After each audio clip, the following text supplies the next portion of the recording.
In 1991, you pleaded guilty to 2 counts of withholding information from Congress regarding your involvement in the Iran-Contra affair, for which you were later pardoned by President George H.W. Bush.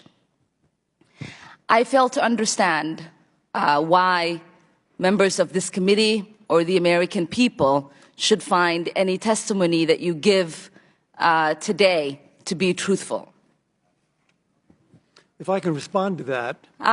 It wasn't a question. That was not a question. I reserve the right to my time. It is not right. That was not a question. Committee can attack on February 8th, who is not permitted to reply. That was not a question. Thank you for your participation. On February 8th, 1982, you testified before the Senate Foreign Relations Committee about U.S. policy in El Salvador.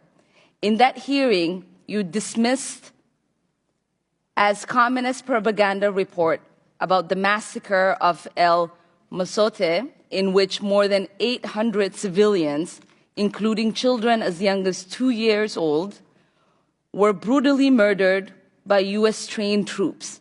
During that massacre, some of those troops bragged about raping a 12-year-old girl before they killed them. Girls before they killed them. You later said that the U.S. policy in El Salvador was a fabulous achievement. Yes or no, do you still think so? From the day that President Duarte was elected in a free election to this day, El Salvador has been a democracy. That's a fabulous achievement. Yes or no, do you think that massacre was a fabulous achievement that happened under our watch? That is a ridiculous question, and I yes or no? No. I will take that as a yes. I am not going to respond to that kind of personal attack, which is not a question. Yes or no, would you support an armed faction within Venezuela that engages in war crimes, crimes against humanity or genocide, if you believe they were serving U.S. interest, as you did in Guatemala, El Salvador, and Nicaragua? I am not going to respond to that question. I'm sorry. I don't think this entire line of questioning is meant to be real questions, and so I will not reply. Whether under your watch, a genocide will take place, and you will look the other way because American interests were being upheld, is a fair question, because the American people want to know that anytime we engage a country, that we think about what our actions could be and how we believe our values are being furthered.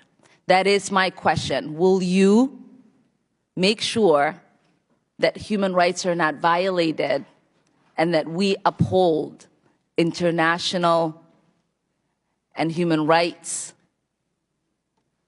I suppose there is a question in there, and the answer is that the entire thrust of American policy in Venezuela is to support the Venezuelan people's effort to restore democracy to their country. That's our policy.